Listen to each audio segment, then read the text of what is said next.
यांचा देखील आगमन झालं आहे आणि या ठिकाणी चिपळूण नगरपालिकेच्या वतीनं स्वयंचलित चार्जिंग स्टेशनचं या ठिकाणी विभाग आहे।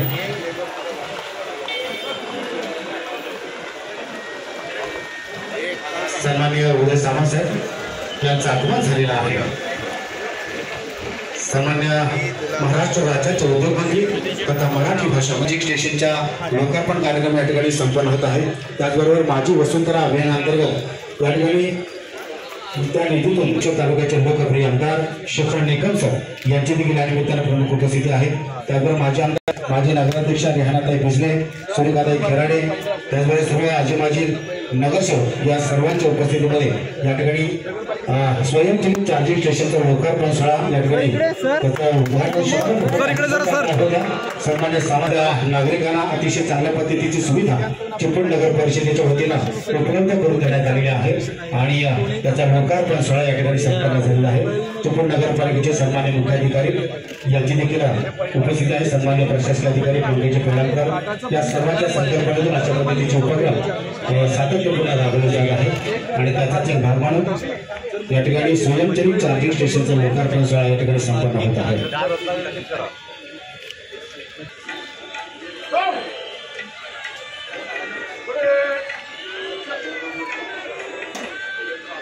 या ठिकाणी वन विभाग रत्नागिरी आणि सामाजिक यांच्या माध्यमातून शेतकरी बांधवांना खैर प्रजातीच्या रोपांचं वाटप मोफत केलं जाणार आहे आणि त्या गाडीचं उद्घाटन सामान्य सामासाहेब यांच्या शुभ हस्ते आहे। त्यानंतर प्रत्यक्षात आपण आतील सभागृहाच्या रंगमंचावरती पुढील कार्यक्रम संपन्न होणार आहे। जिल्ह्यातील शेतकऱ्यांना खैर प्रजातीच्या रोपांचं वाटप, त्याचबरोबर वनवणवा प्रतिबंधात्मक उपाय योजना कार्यशाळा या ठिकाणी आयोजित करण्यात आलेल्या आहे आणि या कार्यक्रमाचा शुभारंभ सर्व मान्यवरांच्या शुभास्ते दीप प्रज्वलन करून होत आहे।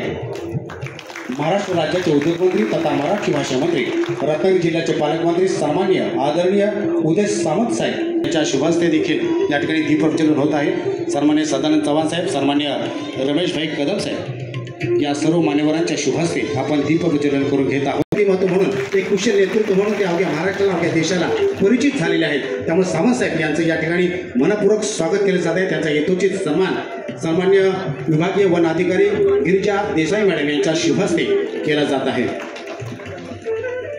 काय जरा जोरदार वाजत राहू द्या।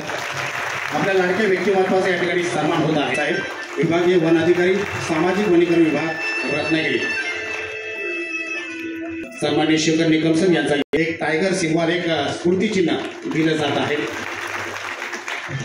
धन्यवाद शेखर सर। यानंतर पुढील विनंती करतो की आपण आपल्या शुभहस्ते सन्मान्य शुभहस्ते आपण उमेशजी सकपाळ यांचा सन्मान होत आहे। मी सन्मान्य त्यांचा देखील सन्मान या ठिकाणी केला जात आहे। मी सन्मान्य आपण बाळशेठ जाधव यांचा देखील येतो। सर्व प्रास्ताविक या ठिकाणी सादर करणार आहोत। प्रास्ताविक सादर करण्यासाठी येत आहे सन्मान्य गिरिजा देसाई मॅडम, विभागीय वन अधिकारी चिपळूण रत्नागिरी। उदय सामंत साहेब यांना मी अभिवादन करते।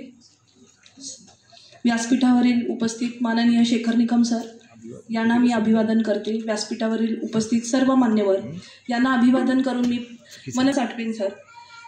रत्नागिरी जिल्ह्याची भौगोलिक परिस्थिती जर बघितली तर यामध्ये वेस्टर्न घाट्सचा म्हणजे सह्याद्रीच्या पर्वतरांगा आणि 3 टप्प्यामध्ये त्याची भौगोलिक रचना आहे। पूर्वेकडील डोंगर मध्य भाग आहे आणि किनारपट्टीचा भाग आहे। हा जॉग्राफिकली एवढा इम्पॉर्टंट हॅबिटॅट आहे सर्व प्रकारच्या वाईल्डलाईफला, सर्व प्रकारच्या बायोडायव्हर्सिटीसाठी की याचा रत्नागिरी जिल्ह्याचं जर आपण ओव्हरऑल जॉग्राफिकल कंडिशन जर बघितली तर हा हॅबिटॅट आणि युनिक आहे। आणि तर वनविभागाकडे असणारं क्षेत्र हे खूप अल्प आहे।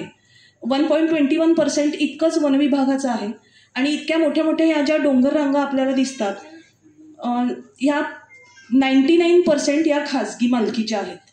वनविभागाला ह्या खाजगी मालकीच्या डोंगर रांगा असल्यामुळे तिथे लिमिटेशन्स येतात, पण तरी पण तिथे वन्यजीवांचा अधिवास हा अतिशय प्रमाणात विपुल प्रमाणात असल्यामुळे वारंवार रेस्क्यू ऑपरेशन्स वनविभागामार्फत होतच असतात। 600 रेस्क्यू ऑपरेशन्स रत्नागिरी जिल्ह्यामध्ये होतात आणि रोजच स्नेक रेस्क्यू ऑपरेशन आपल्याकडे रत्नागिरीमध्ये. You people will not believe की आपल्याकडे ब्लॅक पॅन्थरचं अस्तित्व आहे. रत्नागिरी जिल्ह्यामध्ये जवळपास 6 ब्लॅक पॅन्थर्स आहेत, जे वनविभागामार्फत कॅमेरा ट्रॅप थ्रू मॉनिटर केले जातात. आता रिसेंटली आपल्याला 4 टायगर्सचं अस्तित्व लक्षात आलेलं आहे. वरून म्हणजे हेळवाक साईडवरून, सह्याद्री टायगर रिझर्ववरून टायगर रत्नागिरीमध्ये खाली उतरलेले आहेत. 4 मेल टायगर्स आपल्याकडे रत्नागिरीमध्ये आहेत. तसंच इथे बाकीचं विविध म्हणजे वानर माकडांचा सुद्धा एक महत्त्वाचा विषय आहे. तर शेतकऱ्यांना वेळोवेळी पीक नुकसानीची प्रकरणे वनविभागामार्फत मंजूर केली जातात त्यावर, आणि शासनामार्फत खैराची मुफ्त रोपं जर शेतकऱ्यांना दिली गेली तर येणाऱ्या काळामध्ये त्यांची आर्थिक सुबत्ता या दृष्टिकोनातून आपण जिल्हा नियोजन समितीकडे प्रस्ताव पाठवला आणि माननीय मंत्री महोदयांनी तो अतिशय पॉझिटिव्हली आपल्याला मंजूर केला. आणि वन विभाग आणि सामाजिक वनीकरण विभाग रत्नागिरी असं दोघांनी मिळून 5.5 लाख खैराची रोपे निर्मिती केली. आज त्याच खैराच्या रोपांच्या वाटपाचा हा एक कार्यक्रम सोहळा आहे आणि शेतकऱ्यांना याचा येणाऱ्या भविष्य काळामध्ये 12-15 वर्षामध्ये ती एक प्रकारची FD आहे आणि नक्कीच त्याचा फायदा होणार आहे. वनवा प्रतिबंध करण्यामध्ये वन विभागाला जे लिमिटेशन्स येतात, 1% फक्त फॉरेस्ट लँड असल्यामुळे, तर आम्हाला सर्वांना तुमच्या सहकार्याची आवश्यकता आहे. कारण का खाजगी मालकीच्या क्षेत्रामध्ये उपाययोजना करणे याच्यामध्ये जे लिमिटेशन्स येतात, यासाठी आज एक वनवा प्रतिबंधक योजनेचं आपण लेक्चर आयोजित केलेलं आहे. आणि मंत्री महोदयांनी आपल्याला हे आश्वासन दिलेलं आहे की आपल्याला जिल्हा नियोजनमधून, नाविन्यपूर्णमधून, आपत्ती व्यवस्थापनामधून वनवा प्रतिबंधक उपाययोजनेसाठी नक्कीच ते मदत करणार आहेत. बंद करताना आम्हाला साहेब इथल्या लोकल युवा शक्तीच्या मुलांचा अतिशय कायमच मदत होते आणि त्यांची रेस्क्यू ऑपरेशन्समध्ये पण मदत होते आणि येणाऱ्या काळात सुद्धा होईल अशी अपेक्षा आहे. पतीने माझं हे प्रास्ताविकपर भाषण आवर्त घेते. जय हिंद, जय महाराष्ट्र. शासन नियुक्त वाशिष्ठी जगबुडी नदी समन्वय नदी सेवा ग्लोबल चिपळूणचे संचालक, चिपळूण बचाव समितीचे अभ्यासू सदस्य आणि आज मुंबई गोवा महामार्गावरती IRC प्रमाणे वृक्ष लागवडकरिता सलग 5 वर्षे पाठपुरावा करणारे आपल्या सर्वांचं अभ्यास व्यक्तिमत्व सन्मान्य शाहनवाज शाह यांना विनंती करतो की आपण या ठिकाणी आपलं मत प्रकट करायचं आहे. सन्मान्य शाहनवाज शाह. सर्वात प्रथम मी पालकमंत्री साहेबांना धन्यवाद देईन की आज अनेक वर्ष आपण वणव्याविरुद्ध लढत होतो. वणव्याबाबत त्यांची एक भेट झाली, साहेबांसमोर विषय ठेवला, त्यांनी त्वरित घरी बोलावलं आणि याचं नियोजन करायला लावलं. आणि हे नियोजन म्हणजे आज आपण वणवा मुक्तीचं अभियानाचं भूमिपूजन करत आहोत रत्नागिरी जिल्ह्यामध्ये. आणि रत्नागिरी जिल्ह्यामध्ये जो वणव्याचा प्रश्न आहे हा फार मोठा आहे. याच्यातून किती हे विस्तृत स्वरूपात आता मी सांगत नाही आहे, पण ज्यावेळी वणवे लागले त्यावेळी त्या फील्डवर ज्या पद्धतीनं आम्ही स्वतः जाऊन वणवे विजवत होतो त्याच वेळी तशाच पद्धतीनं मला तर आश्चर्यच वाटलं. परशुरामामध्ये मोठा वणवा लागला होता.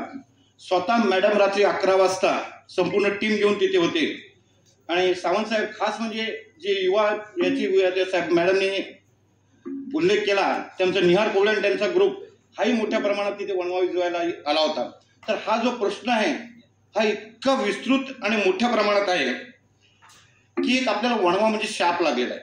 पण ज्यावेळी वणवा आणि वणव्याची दाहकता ही अनेक वक्ते आपल्याला सांगणारे आहेत, पण आपण एक कारण काय असतं की वणव्याला कारणीभूत म्हणजे फक्त गवत असतं.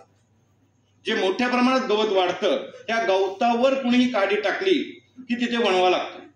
दुसरा काही लोक आपसातील वादातील वणवा लागतात, हा प्रश्न वेगळा. पण गवत का वाढतं तर जी आपली वृक्षांची छाया आहे, जे आपलं जंगल आहे, जे आच्छादित वृक्षांनी आहे, त्याची छाया न पडल्यामुळे तिथे गवत वाढतं आणि ते गवत सुकल्यानंतर त्याच्यावर काडी टाकली जाते आणि हा वणवा पेटत जातो.